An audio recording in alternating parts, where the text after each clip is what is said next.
It's not something I even pretend to have the answers on, but I wanted to almost make this a bit of a discussion and get some thoughts from you smart people. So this comes out of sort of my previous experience. The last 3 places I've worked have used Chef or Puppet or both. So the place I worked at 2 jobs ago, we started off, some devs started using Chef Solo on their dev machines, and then we went straight into Chef Server. Played with that for a while, and then I think since they've kind of moved away from Chef Server and focused more on Chef Solo, and so I'm curious to examine why they did that, why they kind of felt it was too complex or whatever. So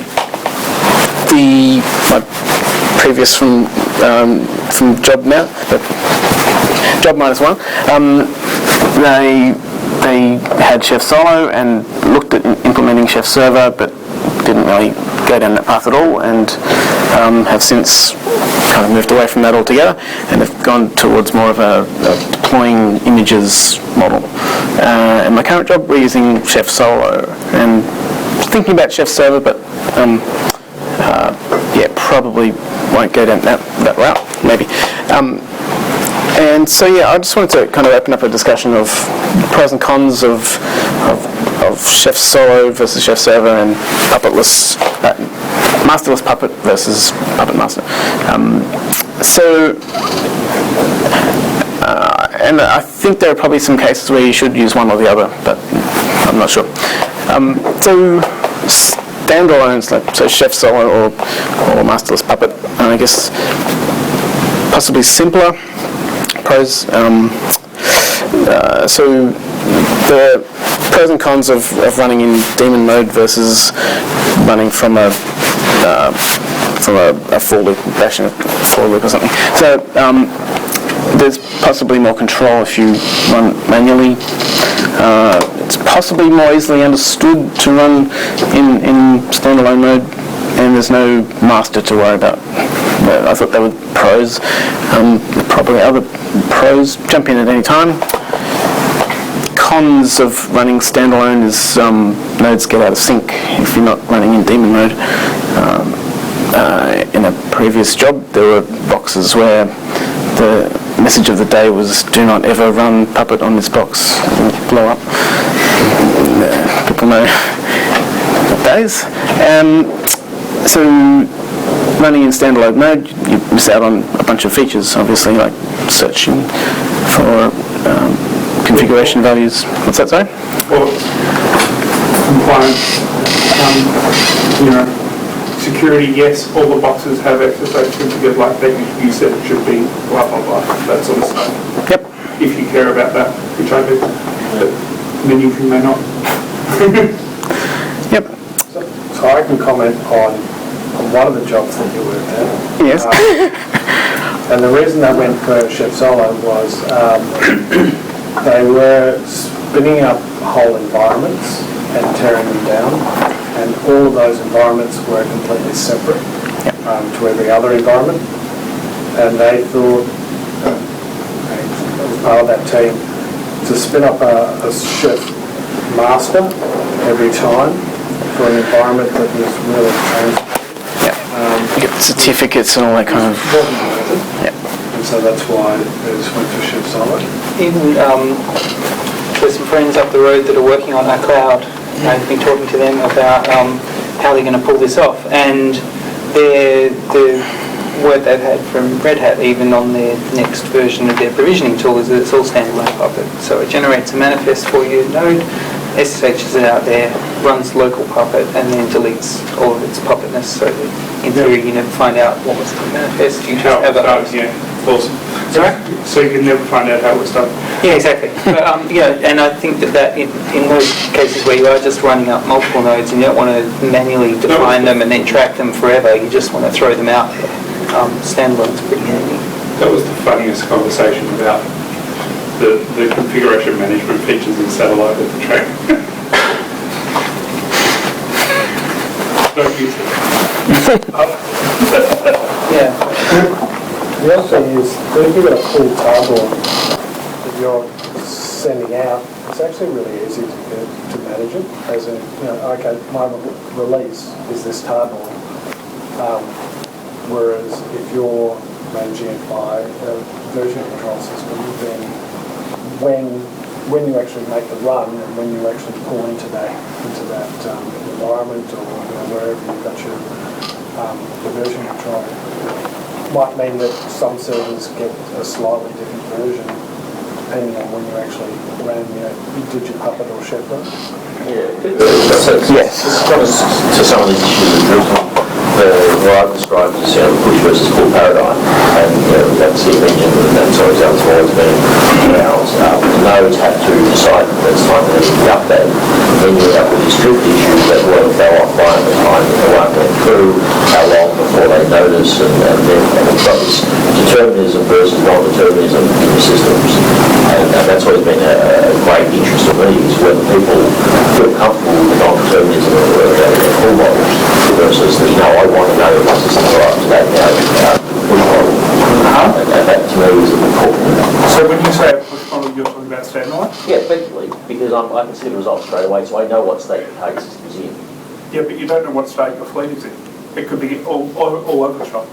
That's exactly the point. So with pull, you don't know what state the system is, and you know what the target state they're going to coalesce towards, converge to is, but you don't know how long it's going to take to get there.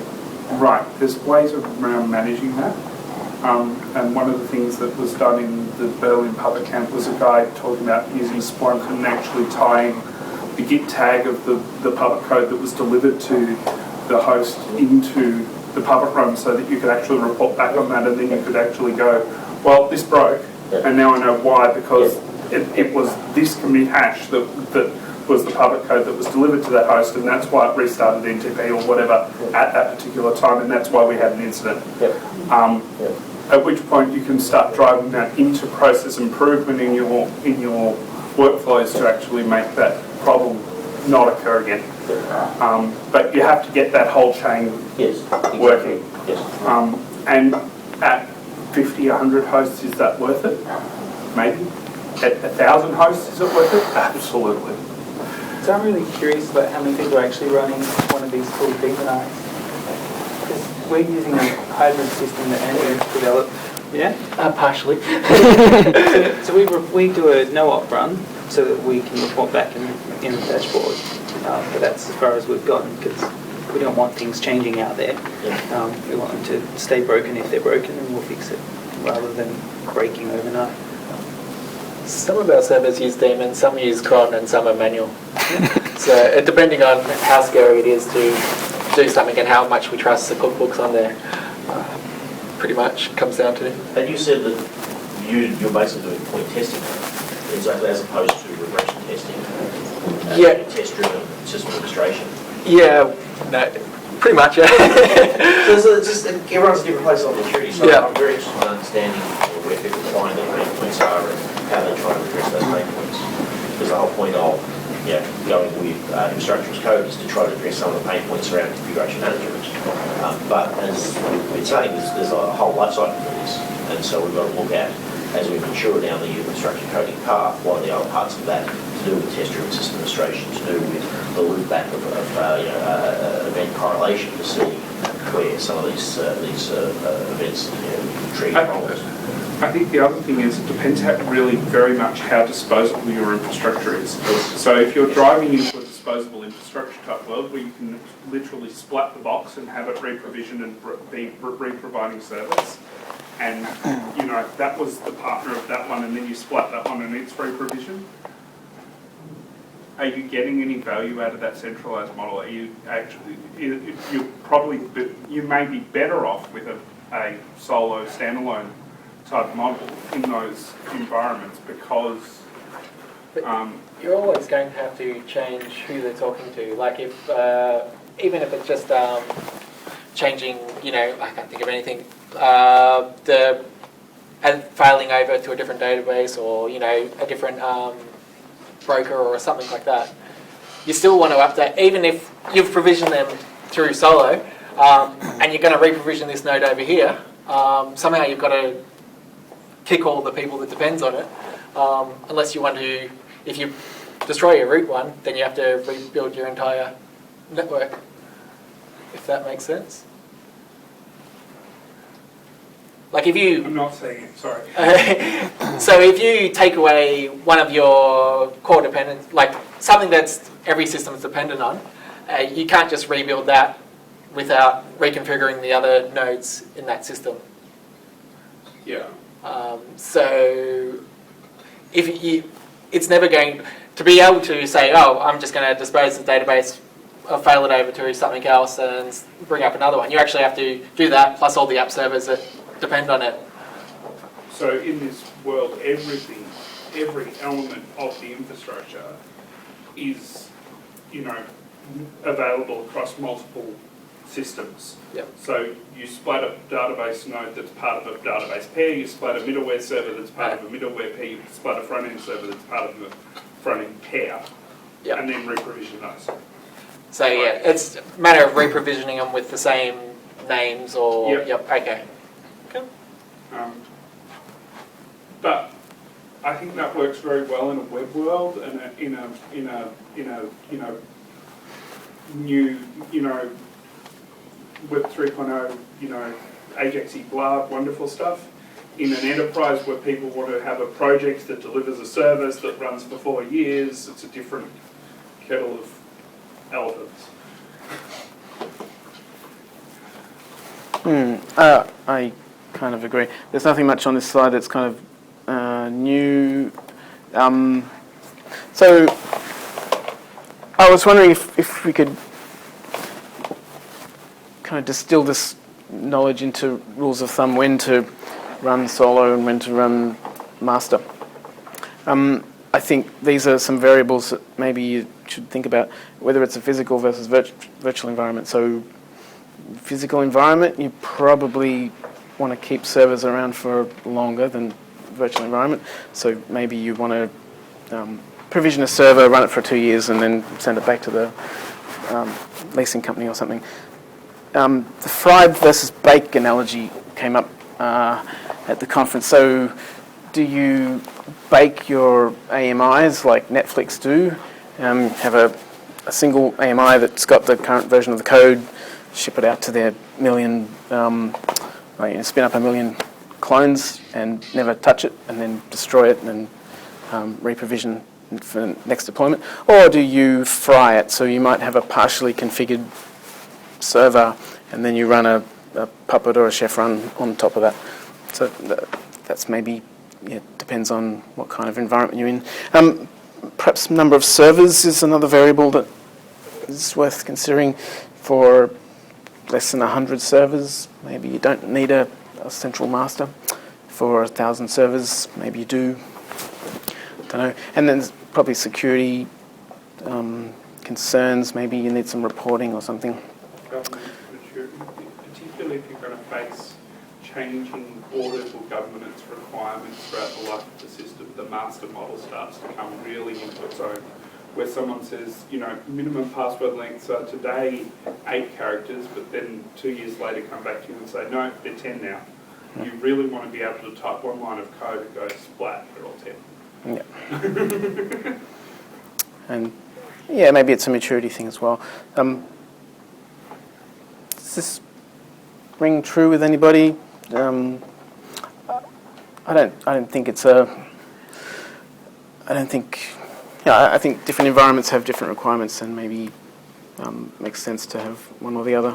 One thing that we have bought a GitHub private or whatever it's called, and it seems like they use a Chef Solo. They ship an appliance to you, as you pay your money, they give you an appliance, and as an update, it seems like it's a tar Chef Solo configuration, and that, if I was ever to ship a product, that sort of thing, that seems like a really nice way to do it. Interesting. Everyone's big customers don't reverse engineer.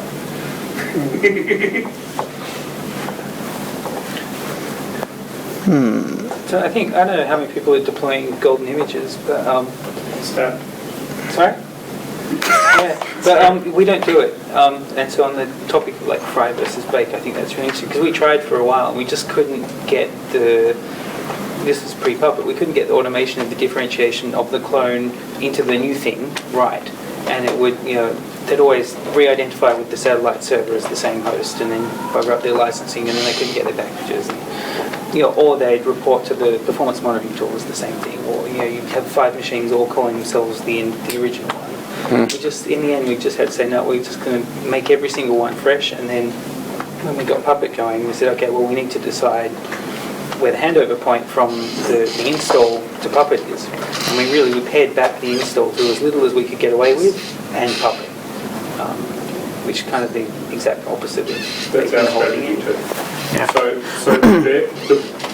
what's deployed via Pixie and Kickstart style stuff is the minimum to make it work on the network and run Puppet.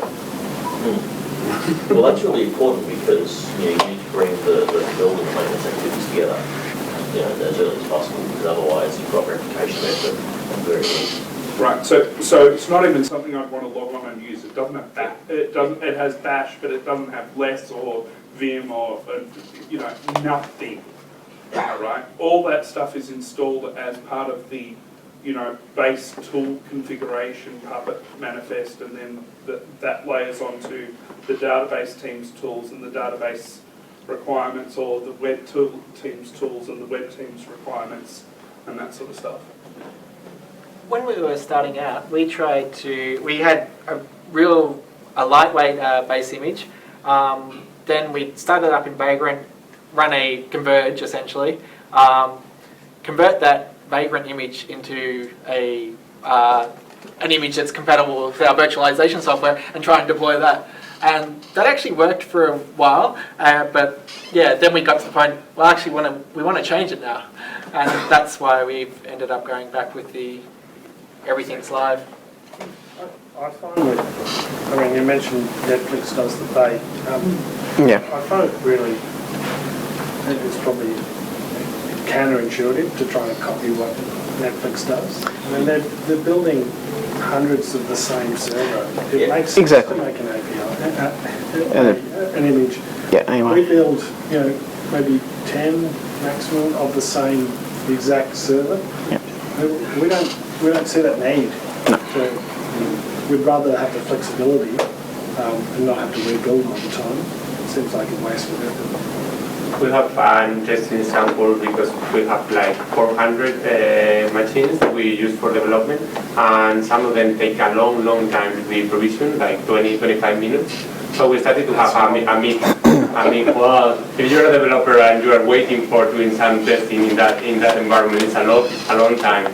So we started to use a mixed model. So it takes every time if the configuration has changed, and if it hasn't changed, it uses a baked image, and if not, creates a new one and freezes it for the next one. And we are like shortening the time that we need to do that. Yeah, the time is amazing. The amount of time that you can cut, especially in the environment, because before you have to when you want to spin a development environment, you need to wait for the one that takes more, because you have to wait until you have all the components ready. So sometimes you have to spin between 8 and 12 machines to have the full environment. So now it is the time that if there's a change, only the change that change is the maximum time that you have to wait. So how many different kinds of base images do you have? Do you have like an app server and a web server and a database server? Or? Yeah, we have around, there's a lot of different components, so it can be around between 8 and 10 different components. So every time that you spin an environment, then you have to create all the different components. So now what it does, it checks if you have a already baked image, and then checks configuration management if there have been changes from the last image. And if there is no changes, then uses the baked one. And if there is changes, it tries to create a new one, do some testing, and if it is okay, that developer gets that image and start working. But at the same time, we create an AMI from that, and the next one can use that one and get the benefits. Pre-baked. Yeah. Pre-bake. Cool. So that's all we have in the way of formalities for this evening. So, is anybody interested in a drink at the pub? Yes. Cool. Thanks for coming.